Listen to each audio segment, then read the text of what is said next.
miliasis semiparalítica, ¿ok? Entonces, mirando la pupila uno puede darse cuenta que hay un dolor muy intenso, hay inyección periquerática. ¿Cómo está la pupila? Si la pupila está relativamente normal o miótica, puede ser una uveitis. Si la pupila está semidilatada y un poco paralizada, no responde a la luz, eso puede ser mucho más probable un glaucoma agudo, ¿ok? Otra de las cosas que observamos a la lámpara de hendidura son estos nódulos, los denominados nódulos de Keppe y los nódulos de Brusaka. Son inflamaciones en el mismo cuerpo del iris, que en el caso de los nódulos de Keppe se encuentran alrededor de la pupila, ¿ok? Alrededor de la pupila, se dan durante la inflamación, y en el caso de los Brusaka se encuentran en el cuerpo del iris, ¿ok? No en el borde. Entonces son signos indirectos de que ahí hay un proceso inflamatorio. Los precipitados retrográficos son típicos, cuando hay este movimiento del humor acuoso que entra y debe salir de la cámara anterior.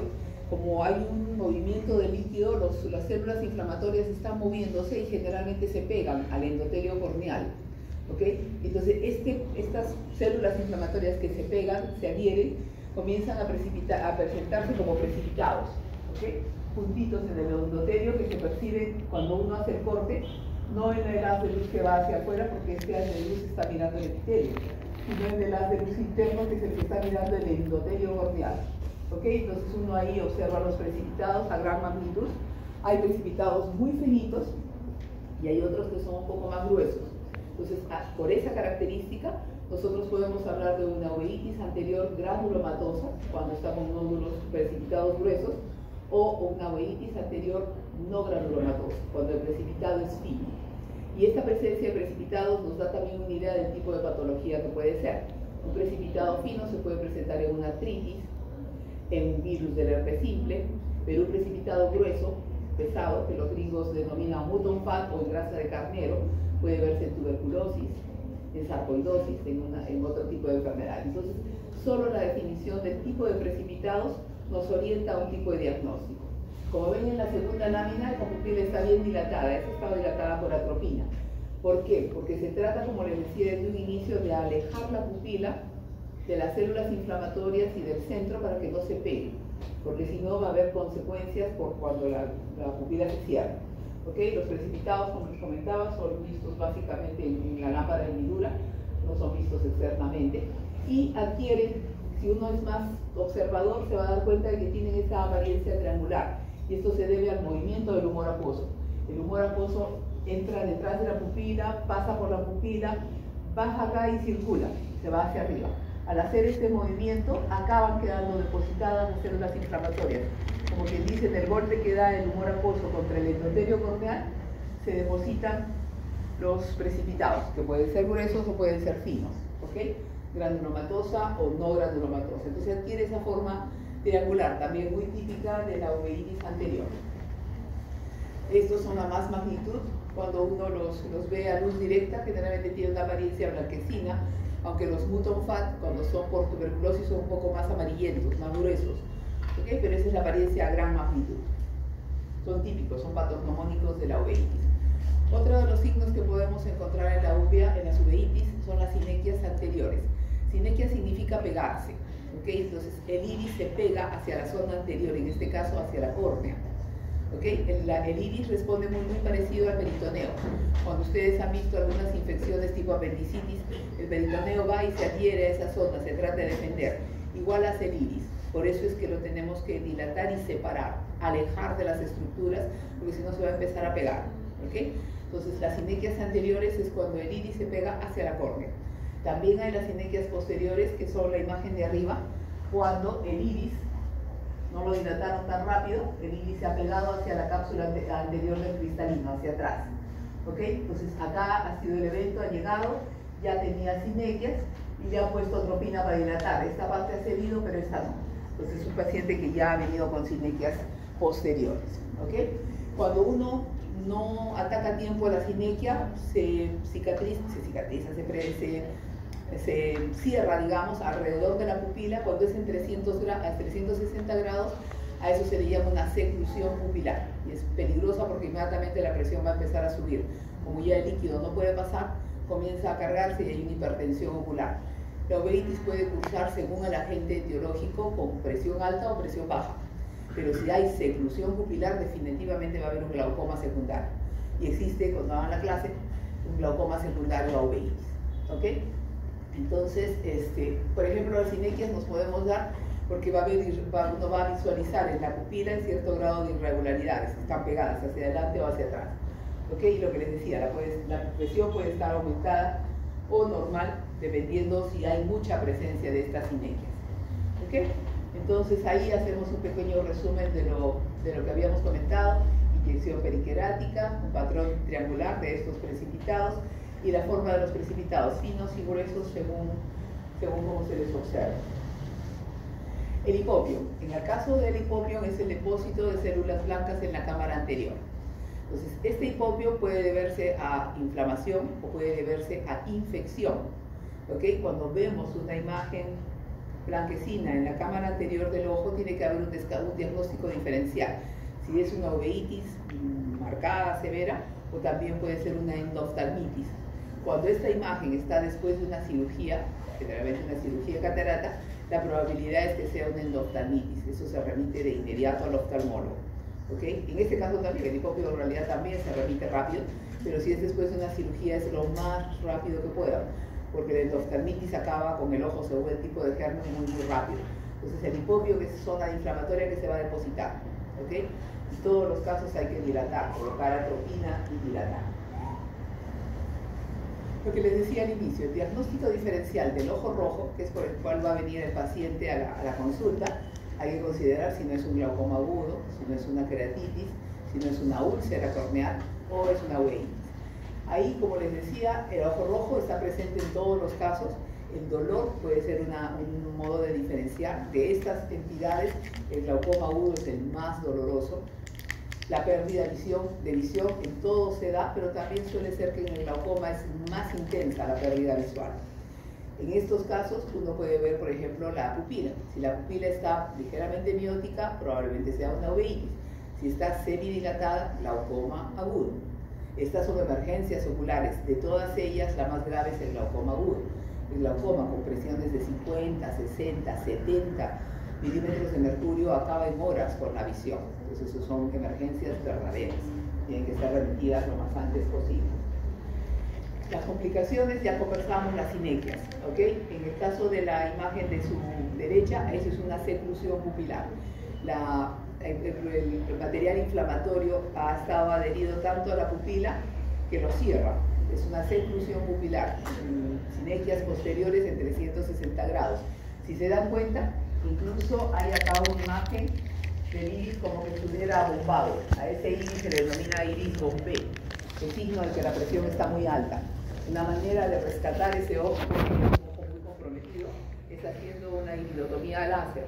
Hacemos un huequito con el láser y drenamos, por eso facilitamos el movimiento del humor acuoso. Ese es un iris bombé con seclusión pupilar, es una complicación severa porque el ojo empieza a subir la presión y no para. Otra complicación son las cataratas. Cuando hay mucha inflamación alrededor del ojo, el cristalino se altera y comienza a cambiar su presentación y comienza a adquirir una apariencia oscura. Se produce una catarata secundaria a la uveitis, ¿okay? Al proceso inflamatorio. Entonces, la membrana ciclítica es el previo a lo que es la seclusión pupilar, pero se ve así en una imagen agrandada, cómo se va cerrando. Detrás de ella se va formando la catarata y en el borde se va a sinequiar. Las uveitis posteriores. No hablo mucho de las uveitis intermedias porque realmente son muy poco frecuentes. Uno tiene que sospecharlas. El paciente suele venir con muy poca disminución visual, porque como es periférica, el paciente no percibe mucho la molestia y eso amerita un examen de fondo de ojo para ver algunos signos. No es frecuente, es muy poco frecuente. Un poco más frecuentes son las uveitis posteriores, en las cuales la estructura ya del ojo, la parte posterior, es la que se inflama, en este caso la retina y la coroides, ¿no? En este caso es grave cuando hay compromiso de los vasos retinales. Una vasculitis retinal o una necrosis retinal puede causar la pérdida visual en días, ¿ok? Es muy severo, muy agresivo y a veces no hay forma de tratar porque como es una inflamación severa, En el hospital se les llega a colocar corticoides intravítreos directo a la cámara, pero aún así las uveitis posteriores son de temer, ¿okay? Porque realmente son muy agresivas. Generalmente están relacionadas a enfermedades autoinmunes, por lo cual la enfermedad autoinmune debe ser tratada, ¿okay?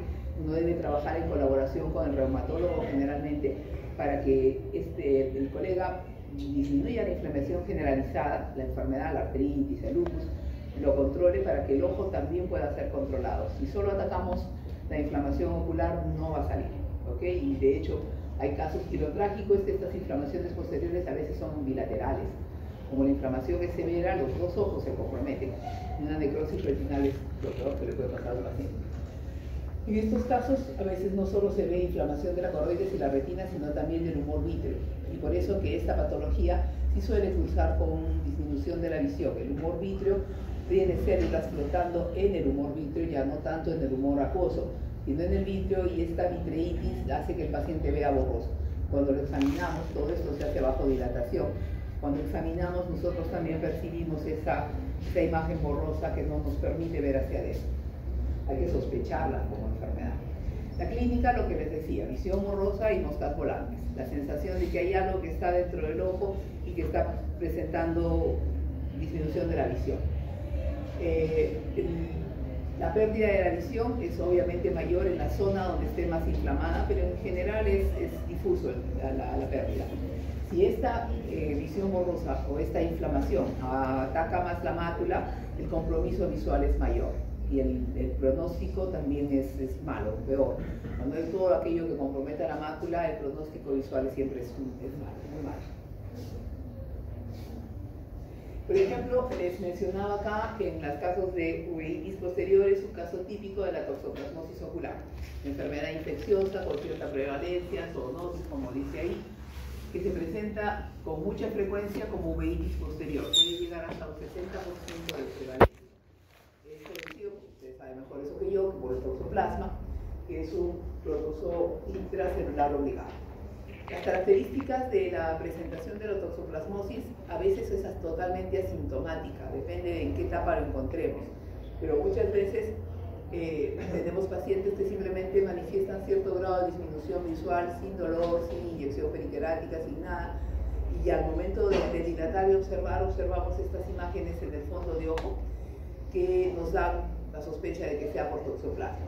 Entonces, generalmente se presenta en un solo ojo, pero puede presentarse en ambos ojos, ¿ok? Y puede dar visión borrosa, las miodesopsias, que es la visión de cuerpos volantes, o escotomas, dependiendo del área que esté comprometida. Todas esas zonas blancas son zonas de no visión.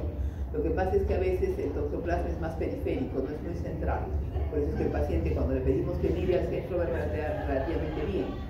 Pero al observar su visión periférica es donde encontramos que tienen lesiones, ¿ok? Entonces puede haber, si compromete el escotoma central que ahí se menciona, es cuando el toxoplasma compromete la mácula.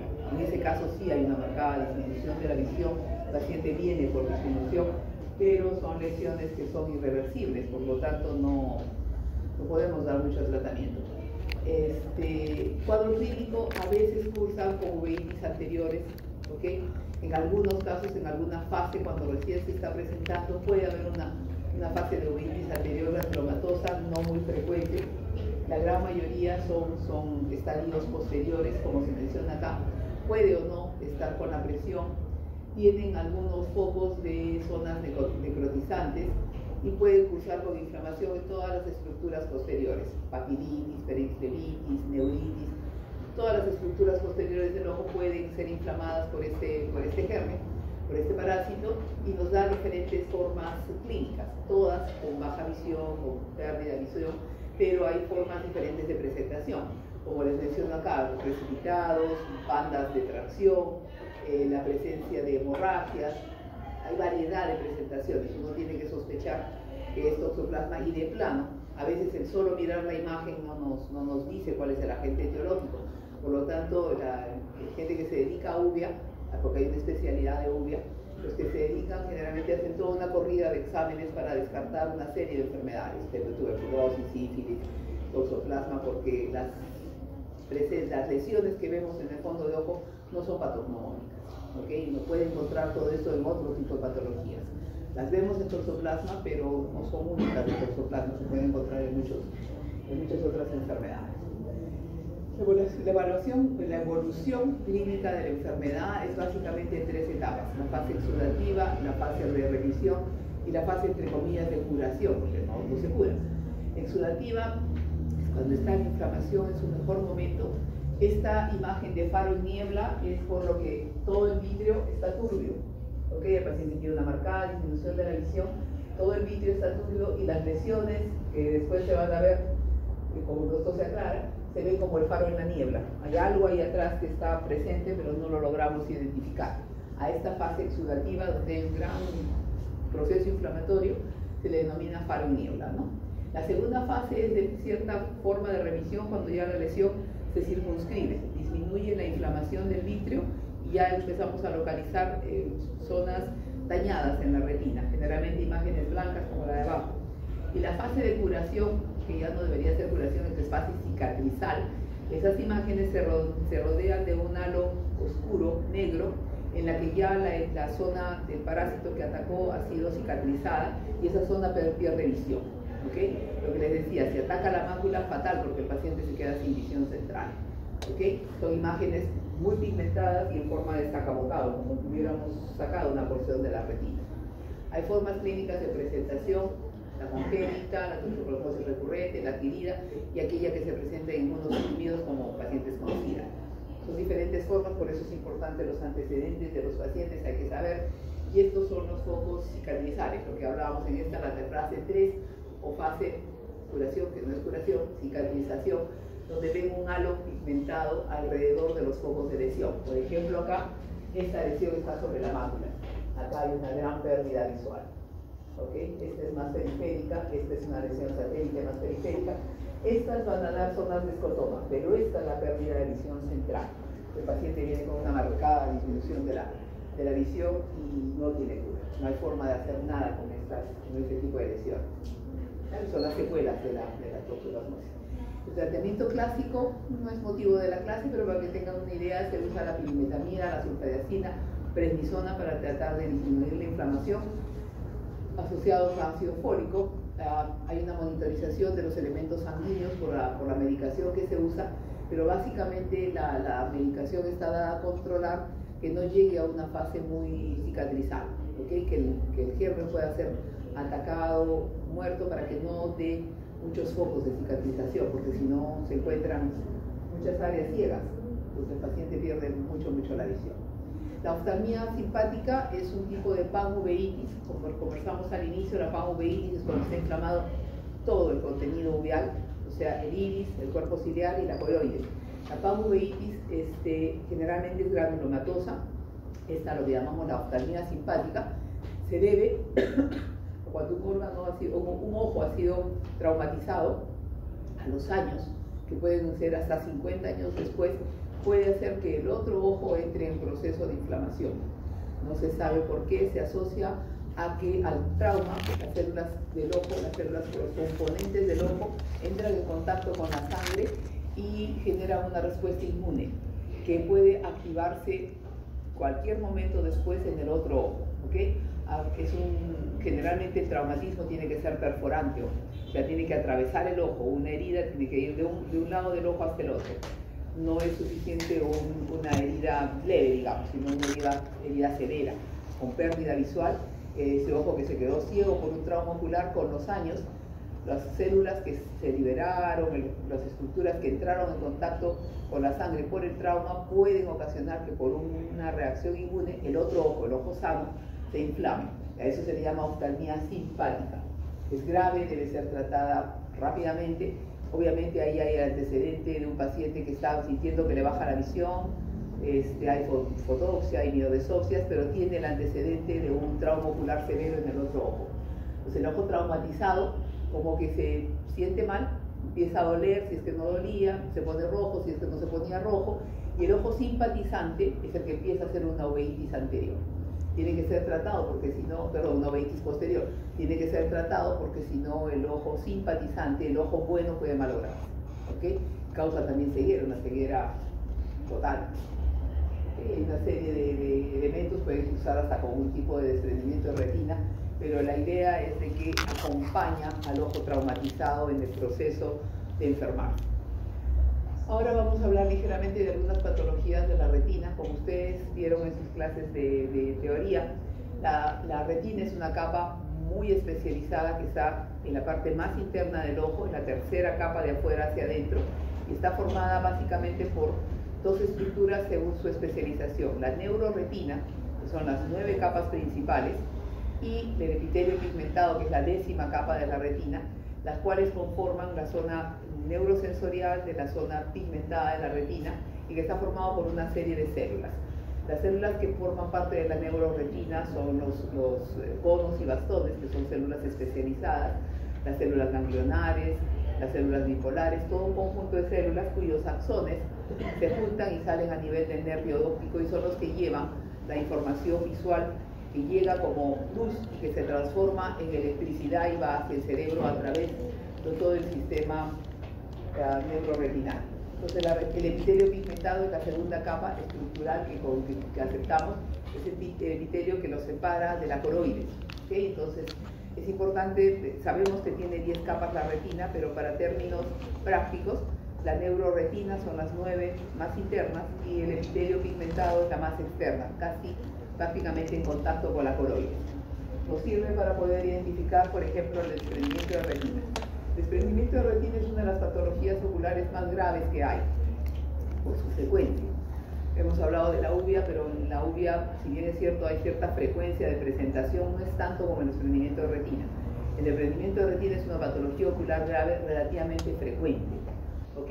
Que separa, les decía, el epitelio neurosensorial, las primeras 9 capas del epitelio pigmentado, ¿ok?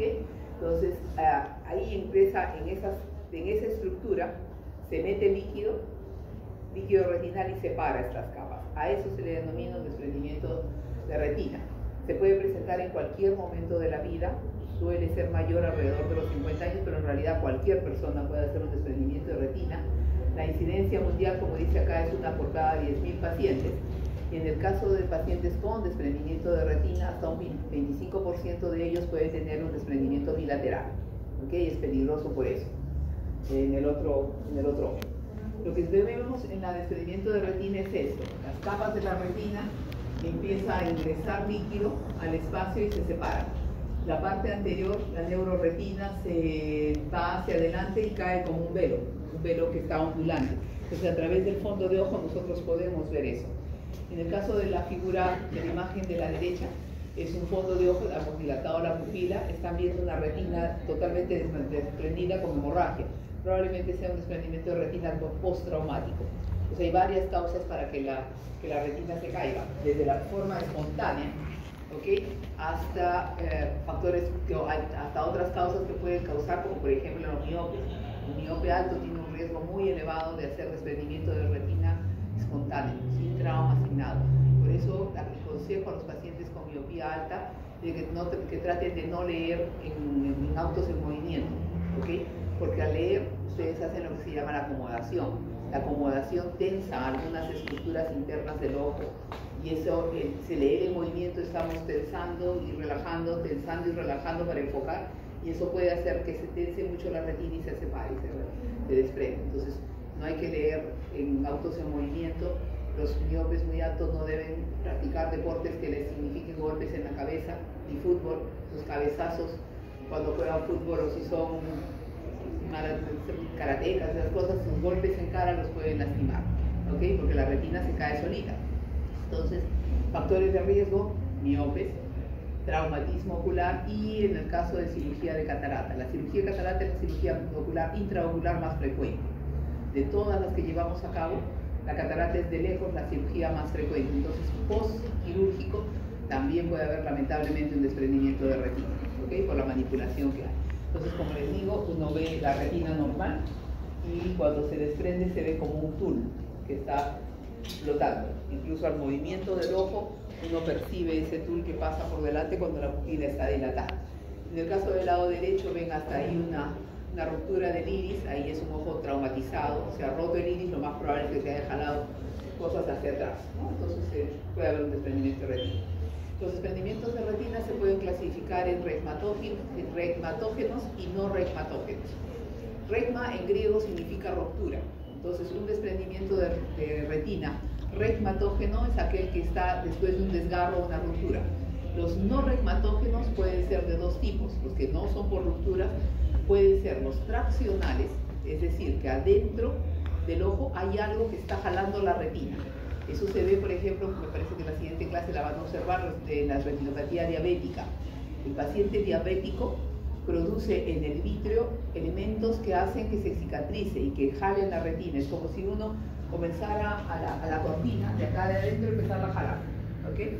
Llega un momento en que la desprende. Entonces, esos son los desprendimientos no regmatógenos traccionales, debido a algo del medio que jala la retina, la tracción hacia adelante. Puede ser después de un trauma también, pero lo más frecuente son los debidos a retinopatías diabéticas, que hay proliferación vítrea y comienza a jalar la retina.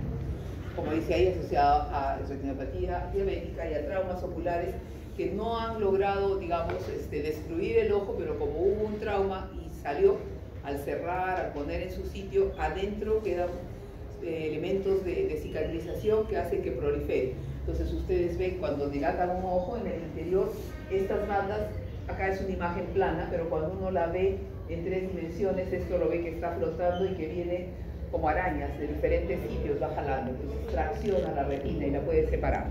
Entonces, desprendimientos de retina no regmatógenos traccionales. El otro tipo de no regmatógeno es el exudativo, ¿ok?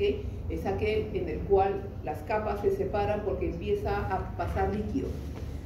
Esto generalmente es debido a enfermedades que producen inflamación. La coroides se inflama, exuda líquido y ese líquido comienza a pasar entre la coroides y la retina. Y al pasar en mucha cantidad la separa, ¿ok?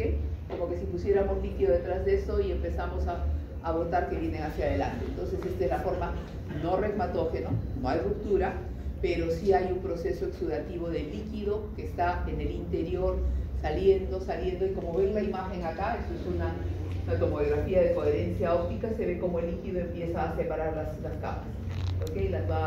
Puede ser después de una neoplasia, puede ser después de un proceso inflamatorio, puede presentarse en enfermedades hematológicas, linfomas, recuerden que los linfomas tienen asiento también en el ojo, entonces puede haber un desprendimiento de retina exudativo, nos lleva a pensar en ese tipo de enfermedades, ¿ok? Puede haber una neoplasia de fondo, puede haber una enfermedad inflamatoria, una enfermedad hematológica, ¿ya? Luego, los desprendimientos de retina regmatógenos. Como les decía, regma en griego es ruptura.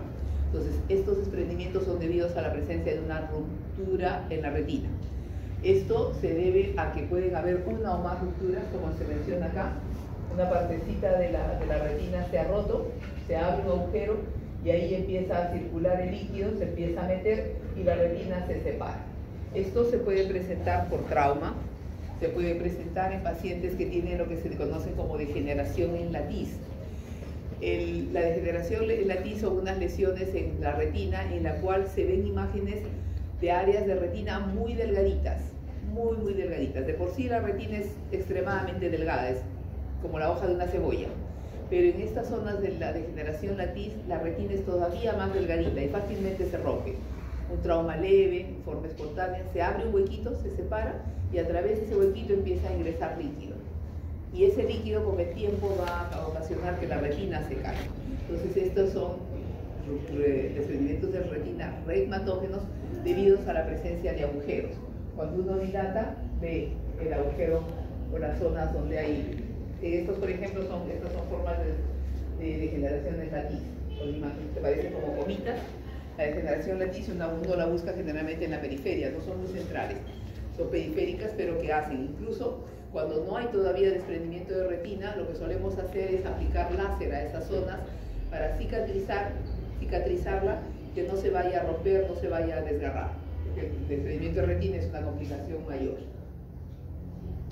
¿Okay? Entonces, las características del DR reumatológico es que necesita algunas cosas que deben estar presentes. Una de ellas es de que debe haber un humor vítreo licuefacto. El humor vítreo, conforme más jóvenes somos, el humor es más consistente, más parece una gelatina recién preparada. Conforme pasan los años, va perdiendo esa característica y se va tornando más líquido, se licuefacta. Entonces, para que haya un desprendimiento reumatógeno, tiene que haber presencia de un humor ¿cómo se llama? Vítreo licuefacto. Por eso es que este tipo de desprendimientos no es frecuente en niños, es frecuente en adultos mayores de 50.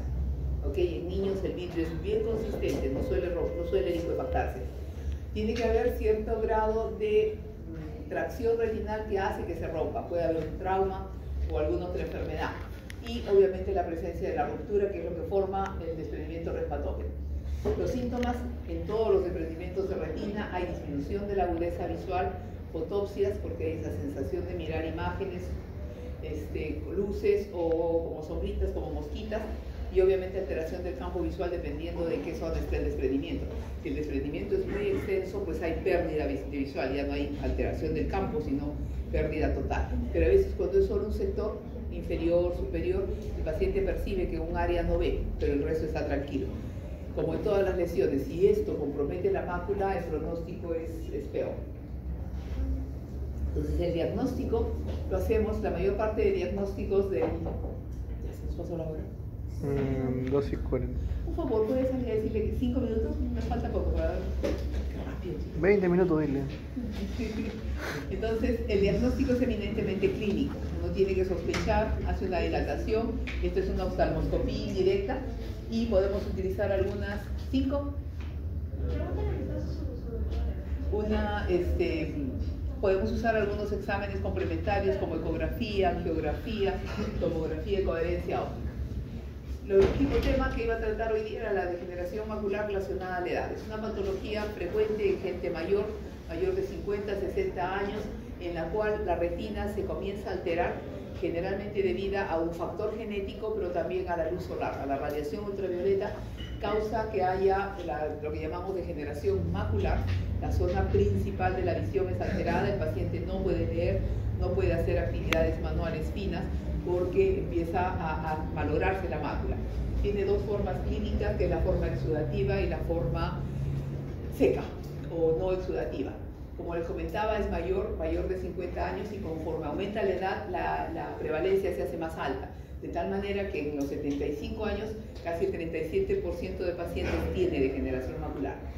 De las dos formas que hemos hablado, de la exudativa y la no exudativa o forma seca es la más frecuente, porque también el paciente llega ya con el proceso avanzado. Es de mayor riesgo cuando el paciente cuando es fumador, toma alcohol. Lo que ve el paciente es esto: una visión normal y una visión con degeneración macular. El centro no puede leer, no puede coser, no puede poner un tornillo, tiene pérdida, un escotoma central. Y como hablábamos, el tabaquismo, el alcohol, el sexo femenino, la edad más de 60, y factores genéticos de padres con degeneración de mácula, hijos que pueden tener una degeneración.